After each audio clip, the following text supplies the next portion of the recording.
meeshan waxaa la yiraahdaa mashruuca biyo-xireenka mashruuca horumarinta waraabinta balcad qaybta biyo-xireenka qaybtan la yiraahdaa kadib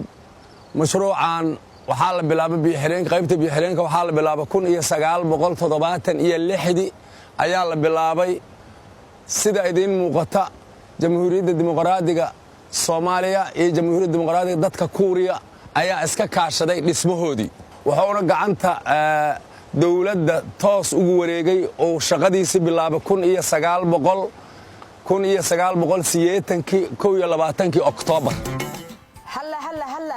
mudanayaal iyo marwooyin ku soo dhawaada dukaankeena Nilis Furniture Design waxaanu idin haynaa laba qiimo jabin oo cusub bisha tan March ku soo dhawaada dukaankeena Nilis Furniture Design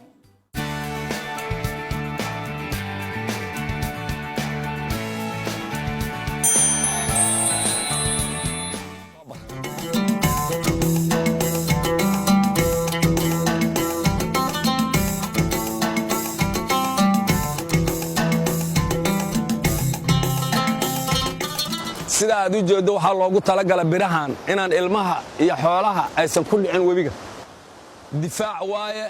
waa kuwan saa u wareegsan matoor la'aan ay waraabaan dadka degmada Balcad dhibaatooyinkii badnaayo dhacay iyo dawlad la'aadi dadku kama iibaan samin laakiin waa ka dawlad jeclayn wasaaradda beeraha waxay ku faantaa biyo-xireenka degmada Balcad oo hal walxaato ka maqan jirin taasuna waxay idin tusaysaa in dadka degmada Balcad ay yihiin dad dawlad jecel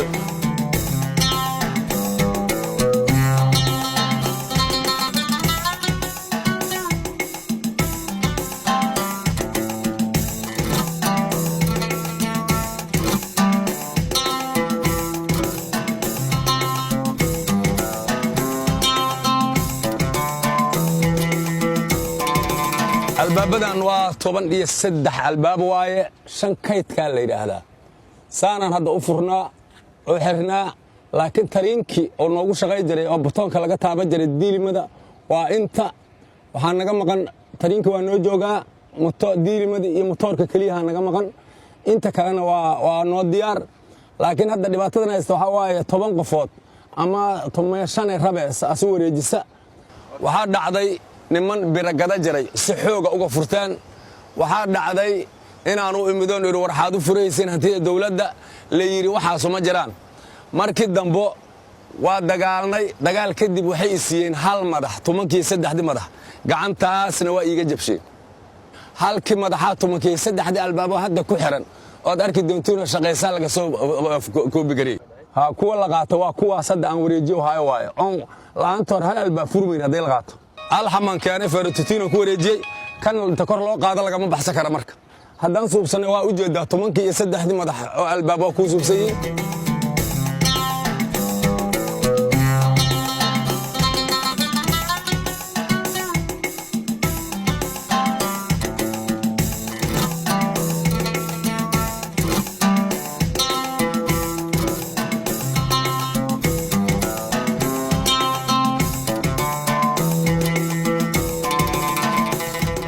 kan waxa ku manaafacaad dad iyo xoolo waa ka cabaan dadka dayarta waa ka cabaa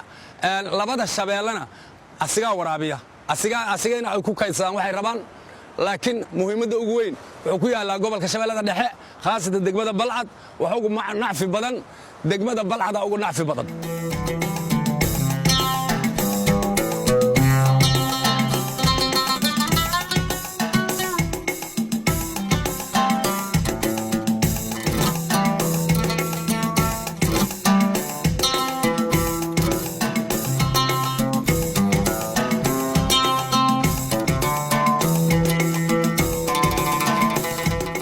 sidii hadda intoo kale waad u jeedaa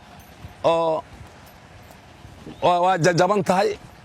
burburkaasna haddii uusan wax laga qaban biyuhu intay marayaan biyo-xireenka gadaal galaan waa jabayaan biyo-xireenka naga sii jabay hadday shubkaan uusan jirin geeskaasna kan kaloo jira uusan jirin kuwaasna waxay aadaan geeskaas kuwaanuna waxay aadaan geeskan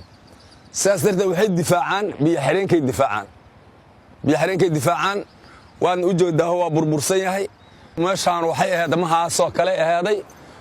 waa noo fiicnaaday hadda biyo xagga ka maleexdaan intana gadaashayna inay gadaal ka maraanay rabaan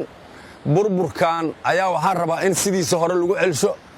mana ahin burbur yar iyo walax yar oo 2 qofood ama 10 qofood ama wax yar lagu istuukaalay karo dawlad iyo dawlad laba dawladooda suubisay markii hore waxaana rabnaa bariga kadib in dawladda dhexe iyo dawladda noo dhisan oo Hirshabeelle ay la wareegaan waxyaabay naga xun ay noo suubiyaan annagoo dadweynaha oo dawlad haysan oo mid gobol haysan oo mid qaran hayn ayaan ka shaqaysanay annagoo dadweynaha degmada Balcada waxaan gaarsiinay heerkan waxaan rabnaa marka burburkaana waa nagu bilowday inuusan nagu saa'idin oo la helo cid wax ka qabata cidii wax ka qabanaysana oo been waaye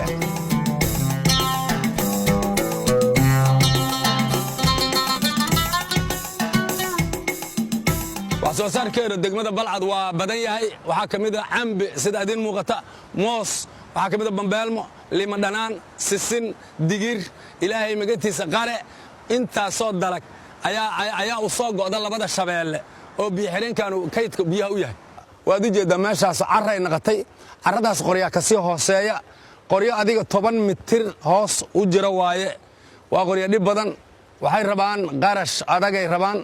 dadkan dayarta oo hadda ku waraaba biyo xireenka qaybta oo garayvidkana ma awoodi karaan dadka garayvid ku waraaba ma awoodi karaan inay bixiyaan qolkan ugu sokeeya waa qolkii motorku aali jiray qolka ku xiga waa qol jiifa albaabkan waa albaabka kolba waardiyaha oo jiifto albaabkana dayactirka qalabka biyo xireenka la dhigaa aniguna waxaan shaqadan bilaabay aan hadda kala hadlaayo 1975 bisha 28 maalinkaasaan madax uga naqdana wali waa taaganahay haddii dawladda dhacday waxaan joogay bulshadii waxaan u hogaanshay aqoontayda ku hogaamiyay aqoontaan ku hogaamiyana waa kuwan dhismayaashii waa kan biyo xireenkii wixii oo dhan iyagoo nidaamsan qolo kastoo noo timaadaba waa un la macaamilayno waxaan sugaynaa keliya gacan qabad waa kufnay inaan kiciyo keliya rabna